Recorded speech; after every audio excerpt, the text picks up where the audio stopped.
Os recuerdo, de nuevo, bienvenidos de vuelta, pero os recuerdo que estamos cogiendo las preguntas a través de la plataforma de Brela mientras estamos haciendo las ponencias, así que si tenéis preguntas en cada una de las ponencias podéis ir metiéndolas y el equipo de realización me las irá pasando para que les pueda hacer las preguntas pertinentes a nuestros ponentes a medida que llegamos al Q&A.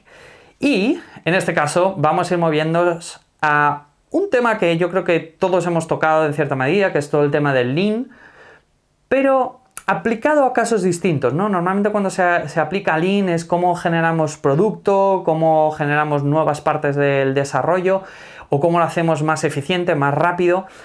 Sin embargo, hay una gran palabra que a todos nos ha dolido en algún momento, que es el famoso y temido refactoring.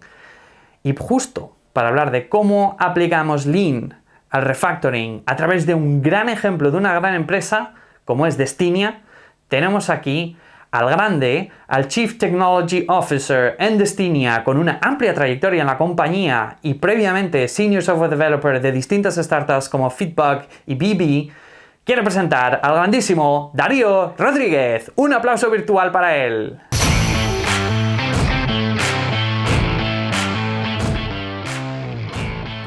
Hola, ¿qué tal? Soy Darío Rodríguez, CTO de Destinia. Y bueno, antes de nada quería dar las gracias a GeeksHub por permitirme estar aquí hoy, darme este espacio y contaros un poco lo que hacemos, cómo lo hacemos, qué cosas nos funcionan y qué cosas no, que creo que siempre es enriquecedor y bueno, nos ayuda en nuestro trabajo diario. Antes de nada, me gustaría poneros un poco en contexto y explicaros un poco qué es Destinia. A nuestro CEO le gusta decir que Destinia es una empresa de corazón viajero y alma tecnológica. Esto que os puede parecer un claim para una campaña de marketing, pues la verdad es que es bastante real, ¿vale? En cuanto a la parte del corazón viajero, pues ¿qué os puedo decir? A ver, al final somos una empresa, una agencia de viajes. Entonces, pues nos dedicamos en nuestro día a día a vender todo tipo de productos relacionados con el turismo. Hoteles, vuelos, viajes, ¿vale? Etcétera. Estamos presentes en más de 90 países y contamos con un portfolio de 1 millón de hoteles y trabajamos con más de 60 aerolíneas. En la parte referente al alma tecnológica, pues bueno, es una empresa que se fundó en 2001. Ya os podéis imaginar, en aquella época vender viajes online, pues bueno, era todo un reto. Y desde ese momento continuamos innovando. Allá por 2014 fuimos pioneros en establecer el pago con Bitcoin y a día de hoy es una de los medios de pago más usados en la página. Allá por 2010 nos atrevimos a hacer un proyecto con Google Glass para explorar nuevos canales en los que ofrecer los productos a nuestros clientes. Y bueno, como veis, ahora pues nadie estaba con las gafas por la calle, ¿vale? Así que este proyecto no salió muy bien, pero nos sirvió para aprender cómo podíamos llevar la experiencia de Destinia al mundo de los wearables. En cuanto a la parte de productos, pues bueno, una de las partes más innovadoras al final fue llevar los viajes al espacio a nuestra cartera de productos y lo hicimos pues también creo que fue allá por 2010 y bueno, la verdad es que resultó bastante interesante para nuestros clientes. Y en los últimos años lo que hemos ido haciendo es adentrarnos en el mundo de la inteligencia artificial.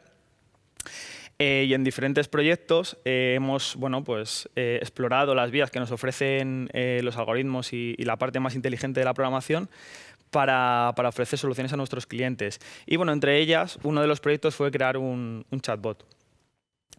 En la parte más techy de la empresa, pues, ¿qué os puedo contar? Os doy unos datos. Contamos con una infraestructura de más de 200 servidores que son nuestros, ¿vale? Nuestro departamento de sistemas compra los servidores, los enraca, los cablea, todo lo llamamos nosotros, y están divididos en 4 CPDs a nivel mundial. Como curiosidad, deciros que en la parte del despliegue de los servidores decidimos que todos los servidores fueran iguales, todos con la misma plantilla, las mismas aplicaciones, para que tuviéramos la máxima versatilidad a la hora de configurar los sistemas.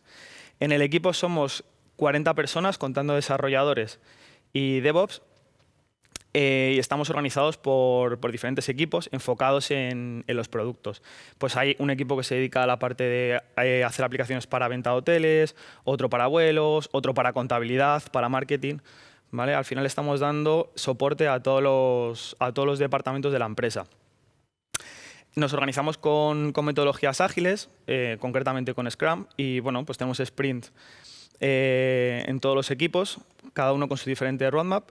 Y si es necesario, hacemos pues a lo mejor un sprint para hacer un megaproyecto o un proyecto que involucra a varios equipos, pues también juntamos gente de diferentes equipos para empujar y sacarlo. Actualmente llevamos más de 30 sistemas entre todos y bueno, eso es más por la parte de organización de equipo. Por la parte de volumen, a nivel técnico, pues os puedo contar que venimos soportando en nuestro API que tiene mayor tráfico 60 millones de peticiones al día y más o menos tenemos alrededor de 22 millones de usuarios únicos al año en la web. Temas más, profundizando un poco más, en la parte de código, pues tenemos un monorepositorio en el que tenemos código desde el 2006 y bueno, trabajamos con un modelo de ramas, o bueno, de despliegue y tal, que se llama Master is Production, es decir, nosotros no tenemos un entorno en el repositorio de desarrollo, staging y producción, sino simplemente se hace una rama y cuando se termina la tarea se pone a master y se despliega. Tenemos un entorno de integración continua, entonces para nosotros todo lo que está en esa rama master, cada hora pasa a producción. La verdad es que nuestro ciclo de desarrollo es bastante ágil y rápido a ese respecto y bueno, esto de tener un solo repositorio, aunque parezca un poco raro para todas las personas que somos y todos los sistemas que llevamos, nos ayuda mucho en nuestro día a día. Respecto al stack que utilizamos para hacer todo esto, pues bueno, es un stack bastante normalito, entre comillas. Utilizamos tecnologías open source, principalmente trabajamos con LAMP, con PHP, Apache, etc. Y bueno, usamos también herramientas de DevOps como Ansible o Chef para controlar todos nuestros servidores. Y tenemos otra parte del stack pues, más dedicada a temas de Big Data, NoSQL, cachés, etc. Como curiosidad, deciros que os he contado antes que todos nuestros servidores utilizan la misma plantilla y el stack LAMP y tal, y podéis pensar que todos los servidores tienen MySQL. Pues no es así, pero tienen algo parecido. Tenemos instalado un proxy SQL que nos permite realizar las consultas locales como si fuera una base de datos MySQL, pero realmente no tenemos la réplica de los datos en el servidor. Lo tenemos delegado a otros específicos. Esto os lo cuento un poco como curiosidad porque bueno, desde 2001 hemos pasado por muchas etapas y nuestro sistema ha crecido mucho, ¿no? Y ha cambiado. Y bueno, esta es una de las pequeñas curiosidades que podemos encontrar. Respecto a nuestros retos o a qué nos enfrentamos en el día a día, pues veréis, al final somos una OTA, una agencia online, y eso quiere decir dos cosas fundamentales. Trabajamos en el sector del e-commerce y en el sector del turismo. Son dos sectores muy competitivos y en los que siempre tienes que estar a la última. Con lo cual, en nuestro día a día nos enfrentamos a tener que ser los más rápidos, tener que ofrecer siempre la mejor experiencia al cliente, siempre tenemos que estar funcionando, tenemos que estar siempre escalando e innovando. Y todo esto, bueno, pues con el contexto que os he contado anteriormente.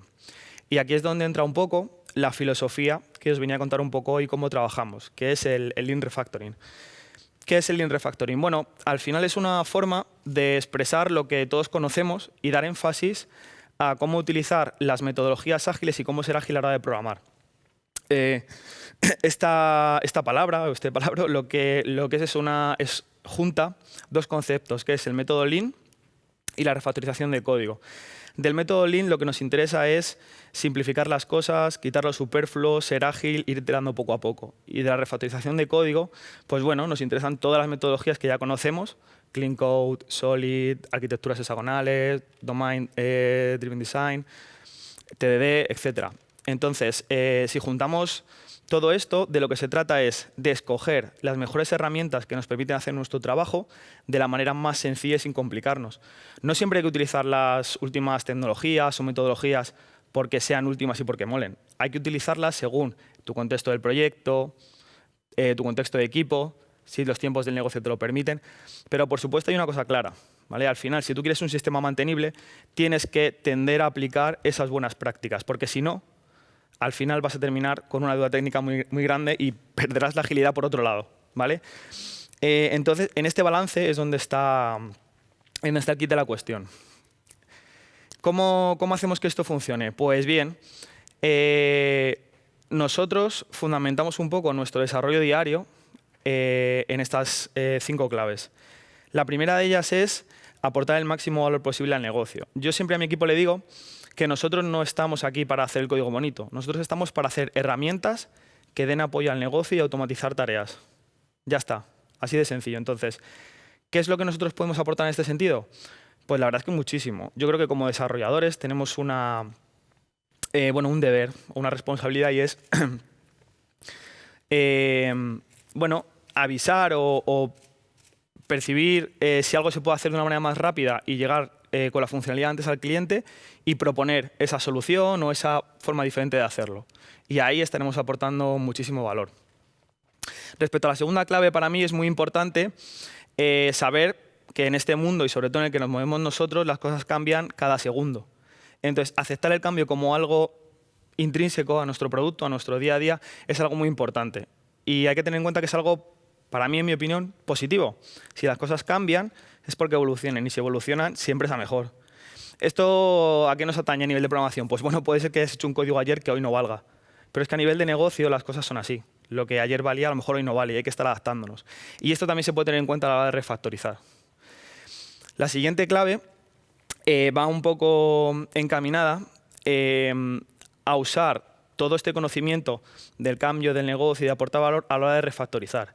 Hay un concepto muy importante que yo creo que nos ha pasado a todos, y es, lo hago por si acaso. Ya, pero el por si acaso no, a lo mejor no te lo han pedido o nunca se da. Entonces estás dedicando un trabajo a algo que seguramente no haga falta. Entonces, yo siempre digo que es mejor refactorizar, porque me lo han pedido 5 veces y sé que va a venir una sexta, que por si acaso me lo piden y nunca llega. ¿Vale? La cuarta clave es incorporar los procesos de refactorización en el día a día. ¿Esto qué quiere decir? Bueno, pues que cuando te enfrentes a cualquier tipo de trabajo, básicamente lo que tienes que hacer es tomarte un tiempo para decidir hasta qué punto tienes que refactorizar. No quiere decir cambiarlo todo el rato de manera sistemática, porque ya os digo que eso no funciona, ¿vale?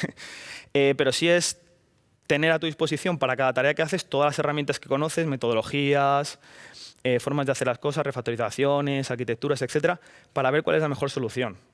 Y si es necesario, cambiar hasta donde haga falta para que la tarea que estás haciendo aporte el valor que se requiera al negocio. Y por último, una cosa que nos ha funcionado, la verdad es que muy bien, es establecer una cultura de mejora continua. Esto quiere decir 3 cosas. Quiere decir que hay que medir, auditar y mejorar. Para medir tienes que tener datos, entonces tienes que recolectarlos de alguna manera. Luego os contaré cómo lo hacemos nosotros. Para auditar tienes que establecer unos KPIs. Nosotros fundamentalmente nos basamos en 3 KPIs. Uno, que yo creo que es un poquito etéreo, ¿vale? Que es la mantenibilidad del código. Al final, para nosotros es muy importante que las cosas sean ágiles y los proyectos salgan rápido. Entonces, cuando hay algún código que vemos que no tiene más vida útil y la deuda técnica es muy grande, sabemos que hay que refactorizarlo y hay que hacer un proyecto quizás un poco más grande. Pero para cosas más concretas utilizamos 2 KPIs a nivel de código que nos funcionan muy bien.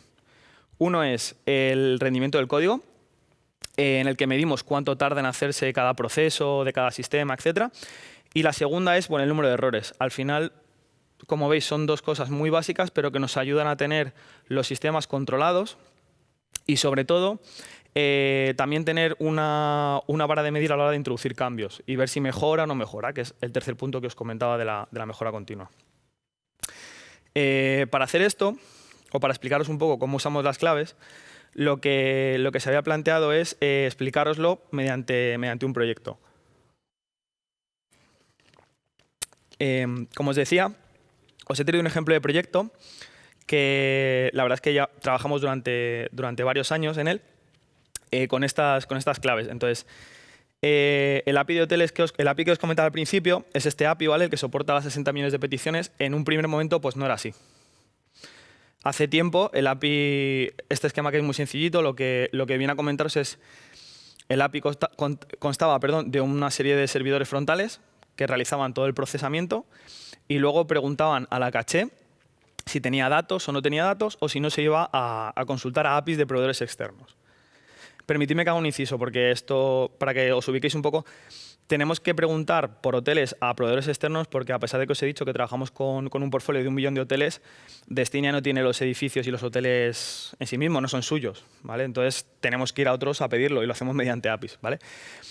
¿Qué posibles problemas tenía esto? las consultas, perdón, a caché son muy rápidas, ahí no hay ningún problema, pero cuando teníamos que ir a preguntar a proveedores externos, sí que a lo mejor tardaba un poco más el sistema, andaba por los 14 segundos y tal. Entonces, bueno, vosotros sabéis que 14 segundos en peticiones de API, pues bueno, en determinadas situaciones puede resultar bastante tiempo, ¿vale? En nuestro sector es más o menos típico, pero aún así es muy lento. Bueno, pues este sistema en aquel momento, hace pues como unos 4 años o 3 años más o menos, estaba soportando 20 millones de peticiones, todos estábamos muy contentos, todo muy bien, todo funcionaba, hasta que un día dirección nos dice esto, ¿vale? Queremos crecer 10 veces más. Pues como os imagináis, eso que teníamos también montado y tan cuco y bonito, pequeñito, pues no nos funcionaba, ¿vale? Y entonces empezamos a introducir cambios, tanto en este sistema como un poco en la filosofía de la compañía, hasta llegar a lo que os he contado antes del Lean Refactoring. El primer cambio que introducimos fue una forma o una metodología para desacoplar código. Nosotros creo que ya 5 años, hicimos el cambio de SVN a Git, ¿vale? Porque recordad que os he contado que Destiny se fundó en 2001 y tenemos código desde 2006. Entonces, pues trabajamos con SVN antes, cambiamos a Git y en ese momento empezamos a utilizar una serie de, bueno, vimos una serie de opciones disponibles, concretamente el paquetizado con Composer. Estamos basados en PHP, así que bueno, venía todo junto en el stack, ¿vale? ¿Qué pasa? Pues que cuando empezamos a hacer esto, nos dimos cuenta de que al final esto suponía un overhead. ¿Por qué? Pues porque cuando tú tienes un paquete, al final tienes que actualizar el repositorio principal. Acordaos que trabajamos con un monorepositorio, solo teníamos una línea de despliegue, ¿vale? De integración continua, entonces suponía ir actualizando el código todo el rato, etcétera. Nos ralentizaba mucho los procesos de desarrollo. Para que os hagáis una idea, en un día bueno estamos en torno a, yo qué sé, 60, 80 commits a master, tareas terminadas, para que os hagáis una idea, en el repositorio. Entonces, pues todo eso al final, ahí había unos inconvenientes de tiempos y de agilidad. ¿Qué sucedió? Pues que al final decidimos que eso pues no nos servía, ¿vale? Estaba muy bien, para nosotros era muy novedoso en ese momento, era un cambio, era algo guay a usar, pero nos ralentizaba. Entonces, ¿qué decidimos? Decidimos cambiar un poco la filosofía. Cuando metimos Composer también teníamos la opción de usar la definición de NMSpaces, PSR4, etc. Y fue lo que hicimos. Definimos, en vez de paquetizar todo en repositorios externos, continuamos usando un mismo repositorio, pero definiendo los namespaces y los paquetes como si los fuéramos a sacar a repositorios externos. De tal manera que si un día decidimos cambiarlo, pues sea más o menos copiar y pegar, ¿vale? Es decir, no nos cerramos puertas, pero en nuestro día a día tampoco nos ponemos trabas. Esto nos aportó 3 ventajas principalmente. Conservamos un único repositorio, con lo cual pues nada cambió en nuestra infraestructura, ¿vale? Seguíamos todo muy tranquilito, una línea de despliegue, etcétera, un repositorio. Seguíamos siendo ágiles, pero podíamos separar paquetes si queríamos en un futuro. Y por último, hay una cosa que decidimos hacer, una estrategia que decidimos seguir, que fue muy interesante, y es, vale, estamos metidos todo en el mismo repositorio, estamos poniendo namespaces, pero queremos establecer una política de separación real de código, de sistemas, un poquito en este ámbito. Entonces, decidimos meter como si fuera una clase de entrada, una fachada, un facade, un SDK, como lo queréis llamar, para acceder al código del paquete. Es decir, si tú querías usar algo de ese paquete, tenías que hacerlo a través de esa clase y no podías entrar en los adentros para usar esa funcionalidad. De esta manera estábamos al final desacoplando código, aunque lo tuviéramos todo en un mismo repositorio. Vale, otra cosa que nos surgió en este proyecto, como os podéis imaginar, pues al final era un refactor muy grande. Entonces, lo que hicimos fue enfrentarnos al problema con 2 opciones. La primera era, bueno, pues hacemos otro stack, la clásica, pues lo rehacemos, ¿vale? Hacemos otro stack y mantenemos 2. Esta versión a mí particularmente no me gusta, y yo creo que los que os hayáis enfrentado a un entorno pues, tan exigente como el nuestro, muy cambiante, etcétera, le veis los problemas de entrada. ¿Qué problemas tiene? Pues básicamente que al final acabas dando soporte a 2 códigos, porque tienes el nuevo y el viejo. Entonces, si tienes 2 equipos para llevar los 2 proyectos, está genial, porque seguramente avances más rápido. Pero si no, tienes un problema, porque el equipo que está haciendo el proyecto nuevo al final tiene que mantener el viejo, entonces deja de hacer el nuevo, se pone a mantener el viejo, en el cual no tienes mejora ni tienes funcionalidad, porque lo estás haciendo en el nuevo, solo corriges errores, y al final, ¿qué pasa? Pues que estás dilatando mucho aportar valor, ¿vale? Una de las primeras claves que os he comentado, pues no la estamos cumpliendo. Para esto, ¿qué hicimos? Bueno, pues seguimos otra estrategia, que fue modificar el código que tenemos. En ese caso también teníamos varias opciones, que es ir un poco picando, ¿vale?, en las diferentes partes del código e ir cambiando, o directamente decir que lo queríamos rehacer, pues usando prácticas Solid, ETDD, ¿vale?, etcétera. O sea, rehacerlo todo bien, arquitectura hexagonal, Domain Driven Design, con los nuevos estándares. Y eso fue lo que hicimos. Para hacerlo, lo que hicimos fue empezar a refactorizar desde un punto del código hacia atrás, de tal manera que lo único que necesitamos era una clase que hemos llamado bridge para compatibilizar el código legacy con el nuevo. El resultado es este, ¿vale? Esquemáticamente, lo que conseguimos es tener un código nuevo con todos los patrones que os he comentado y tal. Introducimos nuevas tecnologías de caché, Redis, etcétera, Mongo, interacción con otros sistemas, con fachadas, etcétera. Y aquí es donde conseguimos la velocidad. El resultado es este, ¿vale? Al final, la clase bridge es una clase de 3 líneas. Ejecutamos el código antiguo, convertimos objetos en entidades y ejecutamos el código nuevo. Sin más, no hay más de magia. Con esto, ¿qué hacemos? Obtenemos mejoras progresivas en producción ya. Podemos dejar el proyecto parado. De hecho, por eso hemos tardado tanto, ¿vale? No porque fuera tan costoso o no supiéramos hacerlo, sino porque dejábamos el proyecto, evolucionábamos, nos poníamos a hacer otras cosas que aportaban más valor al negocio, volvíamos, ¿vale? Y con esta estrategia lo podíamos hacer de forma sencilla. Y por último, pues solo mantenemos una línea de código, por decirlo así, ¿vale? Un stack. Y el sistema pasó a ser así, ¿vale? Pues tenemos una versión 2 de los servidores frontales que seguían trabajando en caché, pero ya eran más rápidos, ¿vale? Metimos nuevas tecnologías, etc. Por último, lo que quiero contaros que también nos ha funcionado muy bien es la parte de desacoplar sistemas. Para desacoplar sistemas, pues tampoco hemos reinventado la rueda, la verdad. Utilizamos un bus de eventos. El bus de eventos lo utilizamos, a pesar de que no utilizamos en todos los sistemas arquitectura hexagonal, etcétera, todo lo más nuevo, el concepto de bus de eventos sí. Lo metimos en el framework que tenemos, que es propio, ¿vale? Y al final lo que buscábamos era que nos permitiera ejecutar o enviar eventos desde tanto el código legacy como el código más nuevo. ¿Con eso qué conseguíamos? Pues principalmente lo usamos para dos cosas. La primera es para monitorizar, que es la última de las claves que os comentaba, ¿vale?, de la mejora continua, tanto sistemas legacy como sistemas nuevos. Instalamos un Kibana, un Elasticsearch, etcétera, para tener nuestros dashboards y a partir de ahí pues, poder mejorar. Y por último, mejoramos la recolección de estadísticas en el Data Warehouse que teníamos. Antes, teniendo 200 servidores distribuidos por todos los sitios, para recolectar estadísticas que se guardaban en local, pues había que ir servidor a servidor, ¿vale? Entonces, esto nos permitía tenerlo mucho más centralizado. Y tiene otra ventaja, que desacoplamos sistemas. El código antiguo, legacy, pues de búsquedas, checkout o lo que sea, va por su lado y yo puedo enfocarme en mejorar el código de recolección de listeners sin tener que tocar el otro, ¿vale? Muy interesante. ¿Cómo aplicamos esto al proyecto que os comentaba? Bueno, pues lo que hicimos fue esto. Dividimos la arquitectura. Como os comenté, al principio había un pequeño problemilla, un pequeño reto que había que superar, que era que ciertas búsquedas, cuando teníamos que preguntar a terceros, tardaban mucho. Entonces, ¿qué hicimos? Pues ese problema nos lo quitamos de encima y lo llevamos a otro lado. Así de simple. Entonces, cuando alguien usa el API, yo lo que hago es que le devuelvo datos de caché y si no, pues mando el evento a un pool de servidores que se dedican exclusivamente a contactar con los terceros. De esta forma, lo que conseguimos es, por un lado, tener dos sistemas que escalan independientemente y en el que yo puedo elegir qué arquitectura me conviene para cada uno. Y por otro lado, mejorar la velocidad sustancialmente del sistema principal, que al final sí que usa nuestros clientes que usan el API. ¿Con esto qué conseguimos? Pues con esto conseguimos llegar a los 60 millones de peticiones al día y más. Y conseguimos que las peticiones del API pasaran pues, de en torno de una media de 5 o 6 segundos, con picos, como os dije, de 14 o 12, a menos de un segundo, ¿vale? Entonces, pues efectivamente conseguimos llegar a un sistema escalable.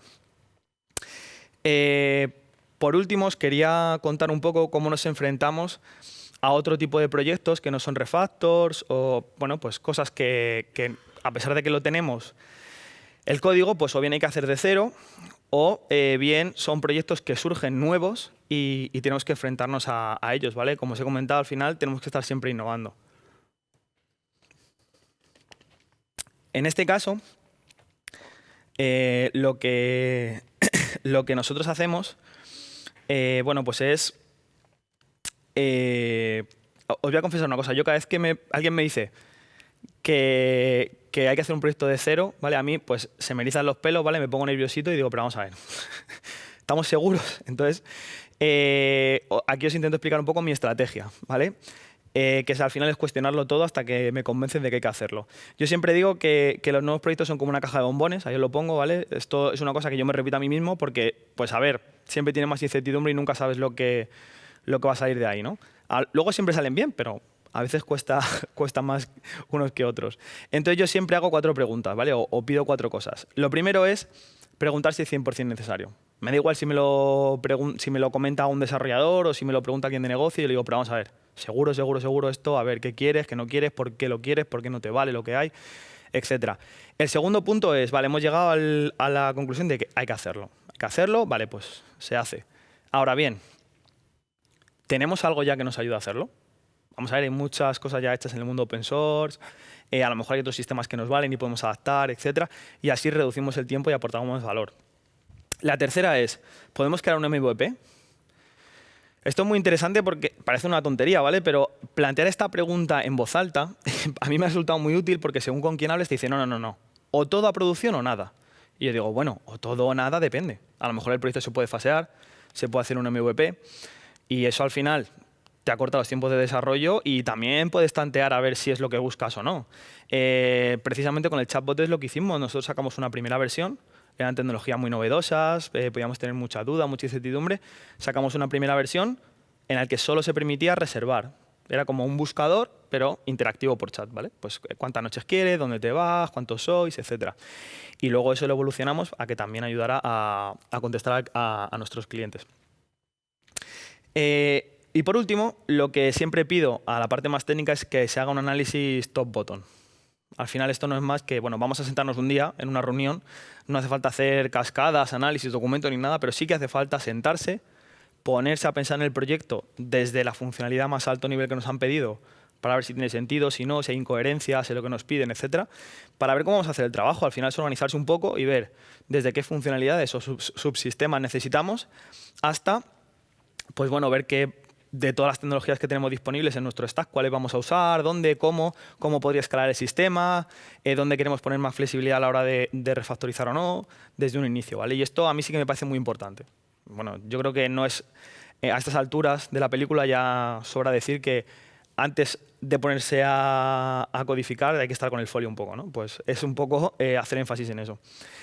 Relativo a esto os quiero comentar una anécdotilla, ¿vale? Que es un proyecto que teníamos nosotros de los sites promocionales. Esto es una funcionalidad que usamos nosotros para ofrecer pues, a oficinas de turismo, a, bueno, pues en definitiva, países, empresas que se dedican al turismo, un espacio comercial, ¿vale? Esto hace unos 2 años o por ahí resulta que estaba en código, ¿vale? Siempre está en código, era un array, como estáis viendo ahí, simplemente, y básicamente pues el programador lo tocaba. ¿Qué pasa? Pues que se reforzó el departamento comercial, los comerciales lo estaban haciendo francamente bien, y tuvimos un problema porque los desarrolladores no daban abasto, tenían que estar manteniendo esto día a día en lugar de estar haciendo otras cosas. Y como os he dicho, la primera de las claves es, estamos aquí para hacer herramientas para que el negocio funcione. Y esto pues no encajaba muy bien. ¿Qué hicimos con esto? Pues bueno, me hicieron el comentario, ¿no? Tenemos que hacerlo desde cero. Y yo dije, bueno, vale, vamos a ver. ¿Es necesario? Sí, porque los comerciales, no sé qué. Vale, es necesario. ¿Tenemos algo que nos ayude? Y la respuesta fue sí. Y decidimos poner un WordPress.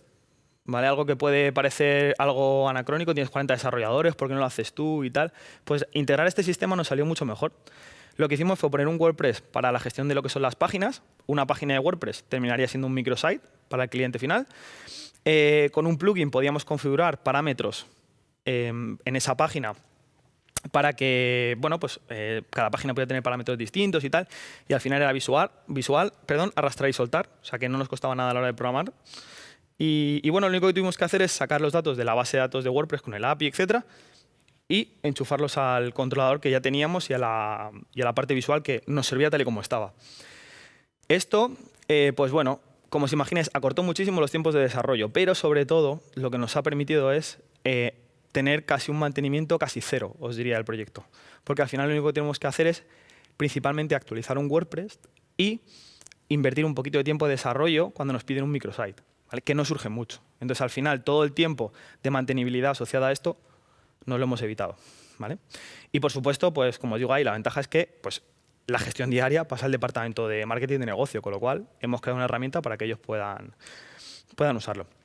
Por último, os quiero enseñar una pequeña foto de cómo quedan nuestros sistemas a día de hoy cuando los hacemos nuevos, ¿vale? Se parecen un poco, la arquitectura hexagonal no es exactamente arquitectura hexagonal, porque ya os he dicho que lo que yo creo que hay que buscar es adaptar las metodologías que tienes a tu situación y a tu negocio, y se parecen un poco a esta foto, ¿vale? Pues el bus de eventos, etcétera, etcétera. Y para mí una cosa muy importante y un concepto muy interesante que hay que tener en cuenta y que creo que es aplicable a todos los lenguajes es la parte de la fachada PHP. Al final es otra forma de conectar servicios en el que yo conecto a nivel de código, a pesar de que lo tengo desacoplado, y me evito el overhead de tener que estar escalando dos sistemas con un API, con un cliente, errores, etcétera, etcétera. Si al final tengo todo accesible desde nuestros servidores, porque en nuestro caso todos los servidores tienen la misma configuración y tienen los mismos datos, pues puedo hacerlo, me lo puedo permitir, y eso me permite ser mucho más ágil y ahorrarme muchísimos quebraderos de cabeza, ¿vale? Bueno, por mi parte os he contado un poco cómo trabajamos, y si os habéis quedado un poco con la idea de escoger las tecnologías y usarlas como podáis adaptarlas a vuestra situación del equipo y esto os ayuda en vuestro día a día, pues para mí el objetivo de la charla está conseguido. Muchas gracias.